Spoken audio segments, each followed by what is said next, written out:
ሰላም የተከበራችሁ የባቲቲዮ ቤተሰቦቻችን እንደምን አላችሁ? ለሰዓቱ አጭር የጤና መረጃ ይዤላችሁ ቀርቤያለሁ። አብራችሁን ቆዩ። የጤና እንዲሁም የተለያዩ መረጃዎች እንዲደርሳችሁ ቻናላችንን ሰብስክራይብ ያድርጉ፣ የደወል ምልክቷንም መጫን አይርሱ። ይህንን ፕሮግራም ካደመጣችሁ በኋላ እውነት ለጥቁር አዝሙድ ያላችሁ አመለካከት ይቀየራል። ምክንያቱም አብዛኞቻችን የምናውቅበት መንገድ አለ። ከዛም ባሻገር ግን ጥቁር አዝሙድ ለምን ያገለግላል፣ ጥቅሙስ ምንድነው የሚለውን ዛሬ አብራርተን የምናይ ነው የሚሆነው። እስከ ፍጻሜው በድጋሚ አብራችሁን ቆዩ። አንደኛና በመጀመሪያ ደረጃ የምናየው ለፀጉር መሳሳትና ያለ ዕድሜ ሽበት እንዳይከሰት ያደርጋል። እንግዲህ የፀጉር መሳሳት ብዙዎች የሚቸገሩበት ነገር ነው። ፀጉሬ ይሳሳል፣ ፀጉሬ በጣም ስስ ነው ይላሉ። ለዚህ እንግዲህ አይነተኛ መፍትሄም እንደሆነ ባለሙያዎች ይናገራሉ። በተጨማሪም ያለ ዕድሜ ሽበት እንዳይወጣ መጀመሪያ ፀጉሩን በንጽህና ይታጠቡ። ከዚያም በኋላ በቂ የሆነ የኦሊቭ ዘይት ከጥቁር አዝሙድ ዘይት ጋር በመደባለቅ ይቀቡ። ከአንድ ሰዓት ቆይታ በኋላ ያለቅልቁት ወይም ይታጠቡት ማለት ነው። ይህም የፀጉር መሳሳትን ወይም ያለ ዕድሜ የሚመጣ ሽበትን እንደሚከላከል ነው የዘርፉ ባለሙያዎች የሚናገሩት። ሁለተኛ ጥቅሙን ስናይ የጥቁር አዝሙድ ዘይት ለራስ ህመምና ማይግሪን ነው።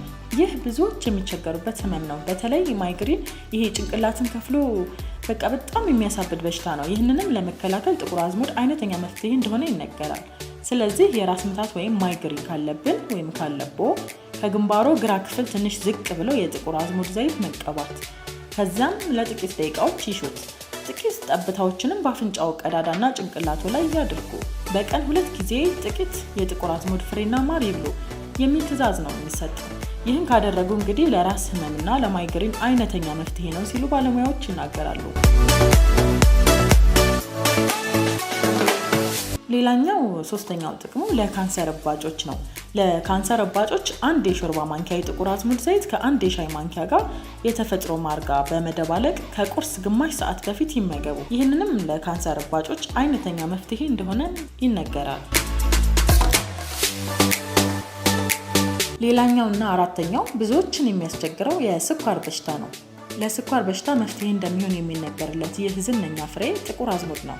የጥቁር አዝሙድ ዘይት ከተፈጥሮ ማር ጋር በመደባለቅ በቀን ውስጥ 2 ጊዜ ይጠቀሙት።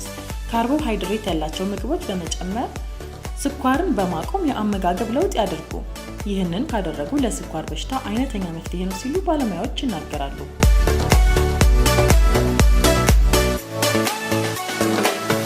አምስተኛ ለተቅማጥም መድኃኒት እንደሆነ ይነገራል።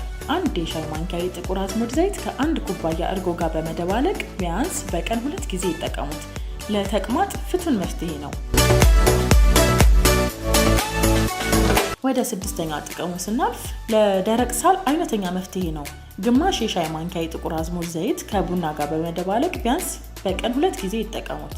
ጀርባዎትንና ደረቶንም በዘይቱ ይሹት። ከዛ መፍትሄውን ያዩታል ሲሉ ባለሙያዎቹ ይናገራሉ። 7ኛ ለጉንፋን 1 የሻይ ማንኪያ የጥቁር አዝሙድ ዘይት ከማር ጋር በመደባለቅ ከቁርስ በፊት መውሰድ በጣም ጥሩ እንደሆነ ይመከራል። በአፍንጫ ቀዳዳዎች ጥቂት የጥቁር አዝሙድ ዘይት መቀባት መልካም ነው ሲሉ ባለሙያዎችም ይናገራሉ። ልብ ያድርጉ፣ በአፍንጫ ቀዳዳ ውስጥ መቀባት ነው እንጂ ወደ ውስጥ ማስገባት አይደለም።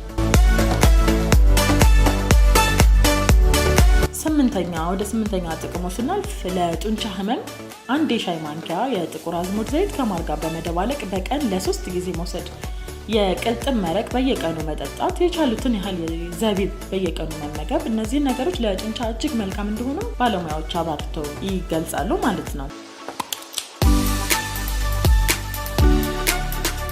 ወደ 9ኛ ጥቅሙ ስናልፍ ለጀርባ ህመም። በዚህ ህመም ብዙ ሰው ይሰቃያል። ጀርባዬን ቆረጠመኝ፣ ጀርባዬን እርገጡኝ የሚሉ በርካታ ሰዎች አሉ። ለዚህም ደግሞ የጥቁር አዝሙድ ዘይት ሞቅ በማድረግ ጀርባን ማሸት በጣም መልካም እንደሆነ በየቀኑ የጥቁር አዝሙድ ፍሬን ማርም መመገብ አስፈላጊ እንደሆነ ይነገራል። ሌላኛውና 10ኛ ጥቅሙ የጥርስ ህመም ነው። ብዙዎች እረፍት የሚነሳ የጥርስ ህመም ለድድ ኢንፌክሽንም የጥቁር አዝሙድ ዘይት መፍትሄ እንደሆነ ይነገራል። በ1 ኩባያ የሎሚ ጭማቂ በማድረግ የጥቁር አዝሙድ ፍሬን በውስጡ መጨመር፣ ከዚያም በደንብ ማፍላት። ከፈላ በኋላ ትንሽ ቀዝቀዝ በማድረግ አፋችንን መጉመጥመጥ እንዲሁም አፋችንን በሱ መታጠብ እጅግ መልካም እንደሆነ የተደረጉ ጥናቶች ያመለክታሉ ሲሉ ባለሙያዎች ይናገራሉ። እንግዲህ ክቡራን ቤተሰቦቻችን ስለ ጥቁር አዝሙድ በርከት ያሉ ጥቅሞችን ያሳየንበት ቪዲዮ ነበር ለዛሬ ያመጣንላችሁ። ከዚህ በኋላ ለምግብነት የሚሆን አስቤዛ ሲገዙ ጥቁር አዝሙድንም ማካተት አይርሱ በማለት እንወዳለን። በሌላ ተመሳሳይ ፕሮግራም እስከምንገናኝ ድረስ በያላችሁበት ሰላም